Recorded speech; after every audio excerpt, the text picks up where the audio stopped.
আমন্ত্রণ জানাচ্ছি প্রবাস কণ্ঠ রাতের বুলেটিনে powered by my NJ trip. শুরুতে জানাবো আজকের প্রধান শিরোনামগুলো। মালয়েশিয়ায় মানব পাচার চক্রের সহযোগী বাংলাদেশি যুবকের কারাদণ্ড। প্রবাসীদের ভোটদানের সময় বাড়ানোর দাবি জামায়াতের। এবং এয়ারলাইন্সগুলোর জন্য সুখবর, সারচার্জ ৭২% থেকে কমে 14%। দেখছিলেন শিরোনাম, এবার বিস্তারিত। Planning your next trip? Get my NZ Trip, the worldwide eSIM data service. Select your region and plan. Buy your plan before you fly. No chips to swap, zero plastic, same identity. No more searching for a signal. Affordable access everywhere you go. Global signal in seconds. Try my NZ Trip. Connect across the globe instantly. মালয়েশিয়ায় মানব পাচার এবং অভিবাসী চোরাচালান চক্রের safe house বা transit পয়েন্টের তত্ত্বাবধায়ক হিসেবে কাজ করার দায়ে রাব্বি হোসেন নামে এক বাংলাদেশি যুবককে 2 বছরের কারাদণ্ড দিয়েছে দেশটির আদালত। শাহ আলম হাইকোর্ট গত 22 জানুয়ারি এই রায় প্রদান করেন। রাব্বি হোসেনের বিরুদ্ধে 2007 সালের মানব পাচার বিরোধী এবং অভিবাসী চোরাচালান বিরোধী আইন 26H ধারায় 4 জন বাংলাদেশি অভিবাসীকে লুকিয়ে রাখা এবং সুরক্ষা দেওয়ার অভিযোগ প্রমাণিত হয়েছে। আদালতের নির্দেশ অনুযায়ী তার গ্রেপ্তারের তারিখ থেকে সাজা কার্যকর হবে। মালয়েশিয়ার ইমিগ্রেশন বিভাগের মহাপরিচালক দাতুক জাকারিয়া শাহবান আজ এক বিবৃতিতে জানান, গত বছরের 4 নভেম্বর পেটালিংজায়ার প্রিমা দামানসারার একটি আবাসিক ইউনিটে বিশেষ অভিযান চালিয়ে রাব্বি ও 4 অভিবাসীকে আটক করা হয়। তদন্তে আদালত নিশ্চিত হয়েছেন রাব্বি ওই আবাসনটিকে অভিবাসী চোরাচালান কার্যক্রমের ট্রানজিট পয়েন্ট হিসেবে ব্যবহার করছিলেন এবং তত্ত্বাবধায়ক হিসেবে দায়িত্ব পালন করছিলেন।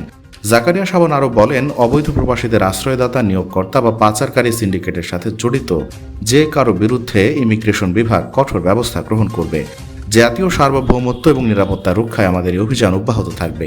বিবৃতিতে তিনি মালয়েশিয়ার সাধারণ জনগণকে ইমিগ্রেশন আইন লঙ্ঘনকারীদের সহায়তা না করার আহ্বান জানান এবং অবৈধ কার্যক্রম সম্পর্কে তথ্য দিয়ে বিভাগকে সহযোগিতা করার অনুরোধ করেন।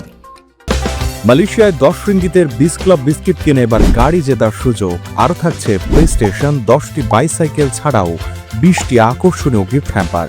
অংশ নিতে আপনার নাম, ফোন নম্বর, দোকানের নাম আর ভাউচারের ছবি পাঠিয়ে দিন কিউআর কোডের লিঙ্কে। অফারটি চলবে 28 ফেব্রুয়ারি পর্যন্ত।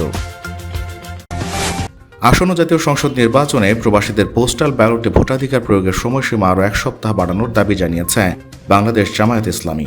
শুক্রবার সন্ধ্যায় রাজধানীর মগবাজারে এক বৈঠক শেষে সংবাদ সম্মেলনে দাবি জানান জামায়াত ইসলামের সহকারী সেক্রেটারি জেনারেল এহসানুল মাহবুব জোবায়ের।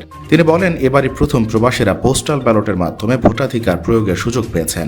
এটি একটি ইতিবাচক পদক্ষেপ, কিন্তু ভোট প্রদানের শেষ সময় আগামী 25 জানুয়ারি নির্ধারণ করা হয়েছে, যা প্রবাসীদের জন্য যথেষ্ট নয়। তিনি আরও বলেন, প্রবাসীদের ভোটাধিকার নিশ্চিত করতে এবং প্রক্রিয়াটি সহজতর করতে এই সময়সীমা আরও অন্তত 1 সপ্তাহ বাড়ানোর জন্য আমরা নির্বাচন কমিশনের প্রতি জোর আহ্বান জানাচ্ছি।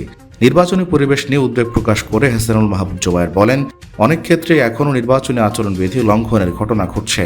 নির্বাচনের লেভেল প্লেয়িং ফিল্ড বা সবার জন্য সমান সুযোগ নিশ্চিত করতে নির্বাচন কমিশনকে আরও কঠোর এবং দায়িত্বশীল ভূমিকা পালন করতে হবে। দীর্ঘদিন ধরে উচ্চ সারচার্জের চাপে থাকা দেশের এয়ারলাইন্সগুলোর জন্য অবশেষে স্বস্তির খবর এসেছে। সরকার দেশের 7টি বিমানবন্দরে বিভিন্ন খাতে আদায়কৃত বার্ষিক সারচার্জ 72% থেকে কমিয়ে 14.25% করার সিদ্ধান্ত নিয়েছে। সম্প্রতি বেসামরিক বিমান পরিবহন ও পর্যটন মন্ত্রণালয়ের জারি করা এক গ্যাজেটে এসব তথ্য জানানো হয়েছে। রাষ্ট্রপতির পক্ষে গ্যাজেটটি স্বাক্ষর করেন মন্ত্রণালয়ের সচিব নাসরিন জাহান। এর আগে প্রতিবেশী দেশগুলোর তুলনায় বাংলাদেশের সারচার্জের হার অস্বাভাবিকভাবে বেশি ছিল। ভারতের ক্ষেত্রে এই হার 12 থেকে 18%, সিঙ্গাপুরে 8%, ওমানে 10% এবং পাকিস্তানে মাত্র 2%। বাংলাদেশ গ্যাজেটে প্রকাশিত নতুন বিধান অনুযায়ী এয়ারলাইন্সগুলোর বিল বকেয়ার 30 দিনের মধ্যে কোনো অতিরিক্ত চার্জ দিতে হবে না। তবে 31 থেকে 60 দিনের মধ্যে বিল পরিশোধ না হলে বিলের উপর 1%, 61 থেকে 120 দিনের মধ্যে 1.25% এবং 120 দিন পার হলে পরবর্তী প্রতিটি 120 দিন বা তার অংশের জন্য 6% সারচার্জ আরোপ করা হবে। এর ফলে আগে যেখানে মাসে 6% হিসেবে কার্যত বার্ষিক 72% সারচার্জ আদায় হতো, সেখানে নতুন নিয়মে বার্ষিক সর্বোচ্চ সারচার্জ নেমে এসেছে 14.25%, যা এয়ারলাইন্সগুলোর দীর্ঘদিনের আর্থিক চাপ উল্লেখযোগ্যভাবে কমাবে।